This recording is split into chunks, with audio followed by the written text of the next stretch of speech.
呢個世界有冇神？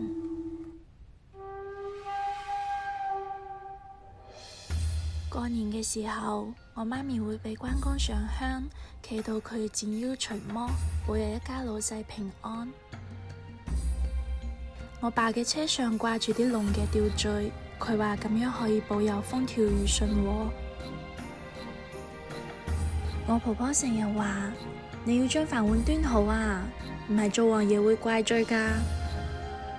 哦，仲有細個時候啲嘢跌落地下揾唔到啦，啲朋友就會話俾土地公公執走咯。咁如果係更大嘅世界呢？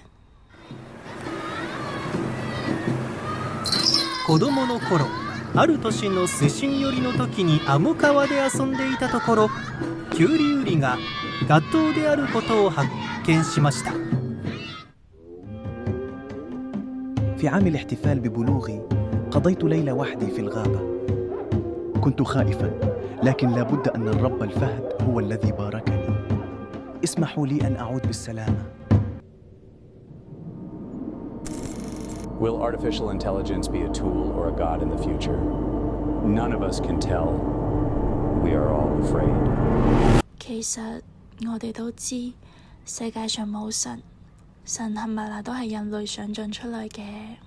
但係我哋點解要想象神呢？嗰日我走出門口，有咗答案。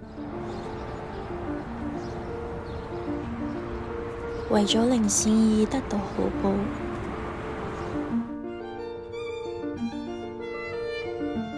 為咗記住我哋嘅歷史，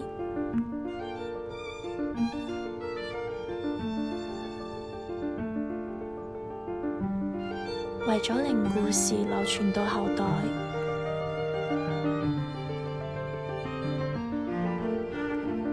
為咗平實生活中嘅一點希望。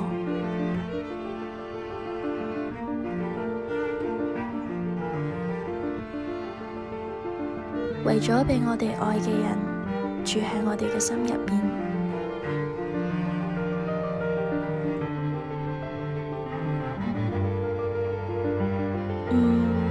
呢個世界有神，你仲問佢喺邊度？問下你自己啦。